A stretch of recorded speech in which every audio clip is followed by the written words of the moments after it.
Hey everybody, today we're going to do rear brake pads on a VSTAR 1100. If you have saddlebags like I do on the back of the bike, you're probably going to want to remove the saddlebags like I am. This is definitely going to be a requirement for camera work. That's better. Now we can continue. First, a quick warning. Doing this job wrong will kill you or others around you, so if you're not mechanically inclined, enjoy the video and take your bike to be done professionally. That's my warning. With that removed, we can now see our area of concern right here. This is our caliper. We'll be removing the two bolts to remove the caliper. We want to get our safety wire and our towel ready first. Let's get started. I'll point out that I have the EBC brake pads. They're very good, but they do not come with the extra parts.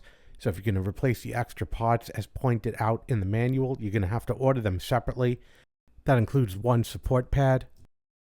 The OEM brake pads from Yamaha come with these parts included. It's highly encouraged to remove the slip-ons for the exhaust pipes. To do this, provide adequate clearance to do the job correctly. I'm just going to remove the top one, and if it doesn't block the camera or inhibit the work, I'm going to keep it that way. If not, I'm going to remove the bottom one too. All 1100 variants should have at least now this much clearance to work on. At this point, it's imperative that nobody touches the brake pedal for the rear brakes. On the underside, we see this 8mm bolt that secures the brake line. We're going to remove that bolt now. With the brake line now free, I'm just going to temporarily place that bolt back in so I don't lose it. Now, using a 12mm socket, I'm going to break tension on both of the bolts that secure the caliper. With the bottom exhaust pipe still in place, you'll see I will need an extension to clear that exhaust pipe to do this. I'm not going to unscrew both of those bolts, but I am going to leave them in place, not removing them yet.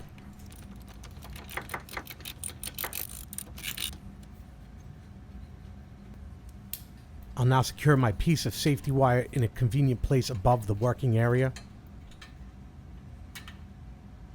Take the bottom bolt out first and put it off to the side.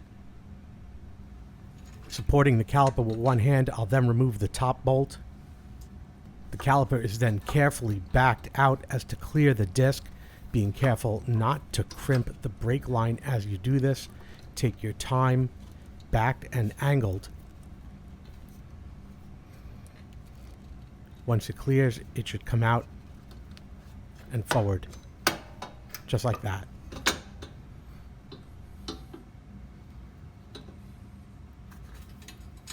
Grab my wire from up top and run it through one of the screw holes, pulling up the slack as to secure it so the weight is not rested on the brake line, and give it a couple of turns.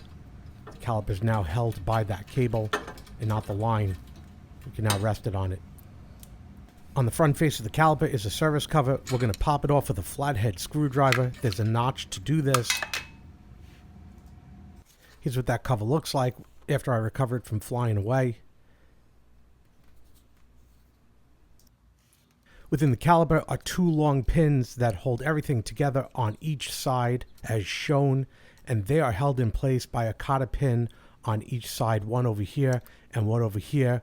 We need to spin these around to have access to them to remove them. And I'm just turning it with a small pair of needle nose pliers as shown to get the round side of the cotter pin facing upward to pull them out. So I'm doing the other side now, and we can just see here that round side now facing up on this one. So now we see the cotter pins facing the correct direction on both sides, and I pull them out one by one with the small needle nose pliers. And here's the other one. And with that, I'm going to push out the first pin, starting with my finger. And what I wanted to do was chase it with the screwdriver and put my hand over the spring, but I pulled it out prematurely, and the spring shot out. Here's that spring. You want to cover it with your hand before you pull the screwdriver out, but that's okay. And now the second one, we're going to put this towel under first to catch the brake pads, and we're going to start this pin and chase it with the screwdriver until we could grab it from the bottom. This should be good. And I'll just pull this pin out. These pins are going to need to be cleaned up. And with that, we could simply pull the two brake pads from the bottom. And there they are. Look at the condition here. And this caliper is now stripped. I'll conduct a quick cleaning of the caliper. This one is really not bad at all. Requires only a simple wipe down.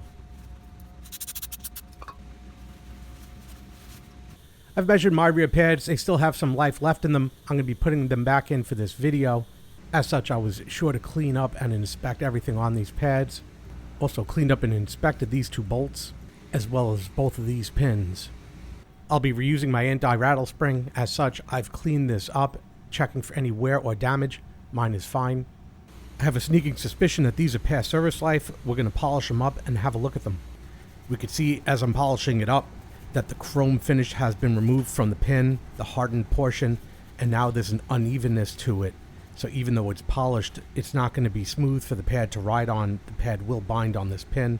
That's really no good. I'm going to do the other one, which is also worse. We could see rust has set in on this one. It's going to be the same way.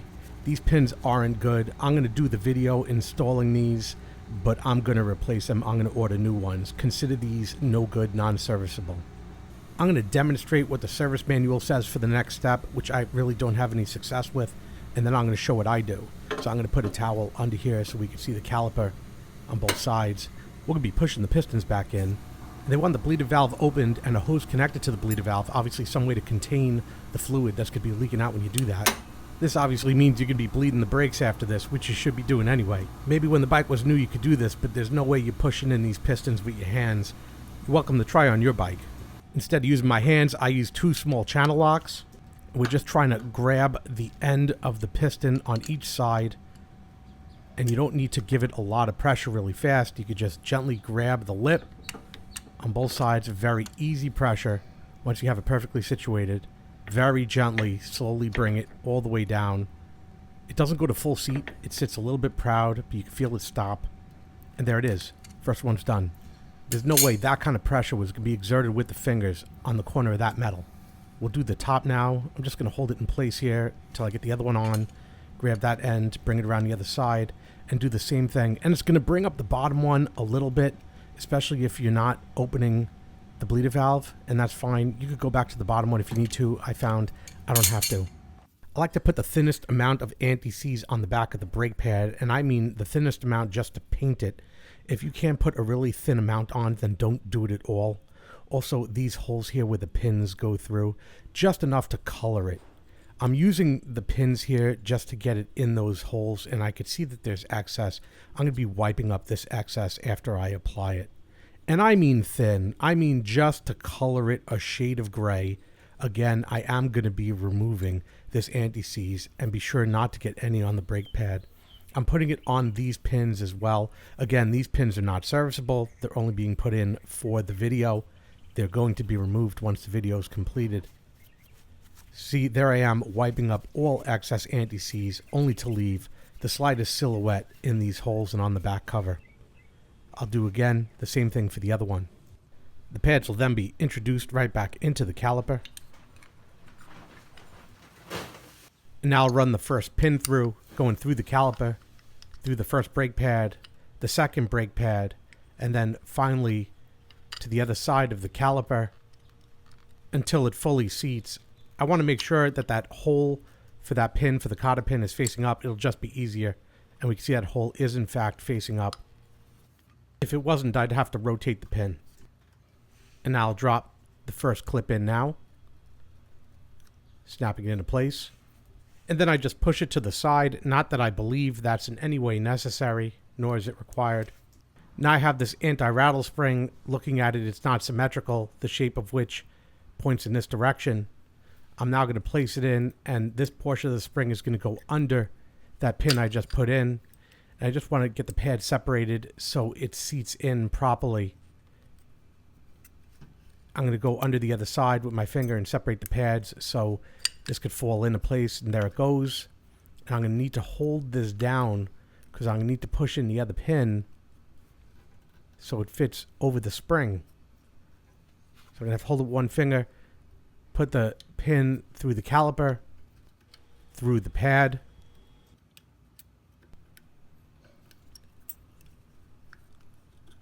then over the spring, then through the other pad, and then finally through the other side of the caliper. So you come through the hole, I'll have to move the pad a bit, and there it is. Fully seated. Make sure that hole's facing up, which it is. I'll put the other clip through now. Snap it into place. And I'm going to rotate this one like so. Now show a close-up of everything fully seated. Everything here looks good. No problems at all. Again, these pins are not serviceable. I just put them in for the video, and I will be removing it once the new pins arrive. We can see the pads now sufficiently separate for reinstallation, or if new pads were being used. At this point, I snap the service cover back on the top of the brake caliper, and I make sure I have at least one of the mounting bolts at the ready. At this point, I'll carefully lift up the caliper and bring it into the relative position one more time with my fingers.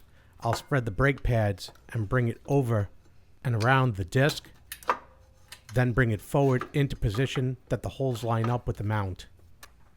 I have that bolt at the ready that I'll immediately put in place, holding the brake caliper secure. I'll give it a couple of turns so that it doesn't fall. At that point, I can take my hands away, grab the second bolt, and loosely fit that bolt into position. Set my torque wrench for 29 foot-pounds.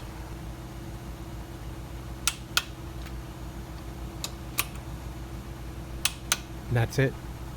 Finally, I'll secure the screw that holds the brake line in place, and that'll be tightened down with the 8mm wrench. This will complete the brake pad and caliper portion of this project.